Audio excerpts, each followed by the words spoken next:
going to be a great day for Cuba. Thank you. Thank you very much. In the heart of Little Havana, with a flick of the wrist, President Trump signing into law a new Cuba policy dismantling President Obama's attempts in normalizing relations with the communist island nation. Effective immediately, I am canceling the last administration's completely one-sided deal with Cuba.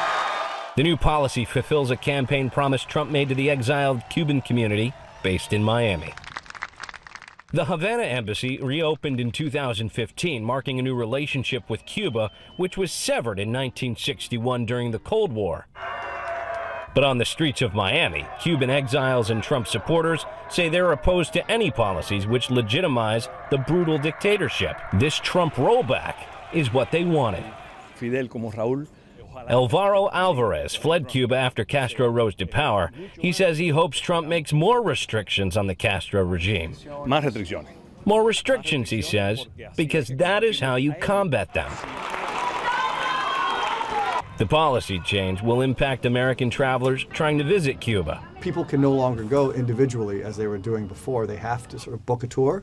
Policy experts say it's an attempt to deprive the regime of tourism dollars. And they have to have a clear agenda to demonstrate they're not going down there to drink mojitos and hang out on the beach. Trump's new policy will also restrict American businesses from engaging with their Cuban counterparts operated by the military. The reason, Trump said, is to punish the Cuban government for being oppressive.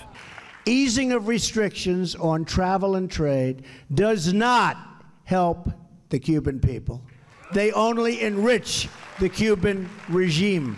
But the new policy isn't a full reversal. It keeps some Obama policies intact. Our cooperation on a number of fronts, including on human trafficking, the environment, Zika, port security, those are all going to remain, and he's not clamping down on some forms of tourism. One Obama policy will remain unchanged. That is the ending of wet foot, dry foot, the Cuban Adjustment Act. And what it did was offer a path to citizenship for Cubans who made it to American soil, no questions asked. Now, the Obama administration ended that policy right before President Obama left office. President Trump's new policies will not bring it back.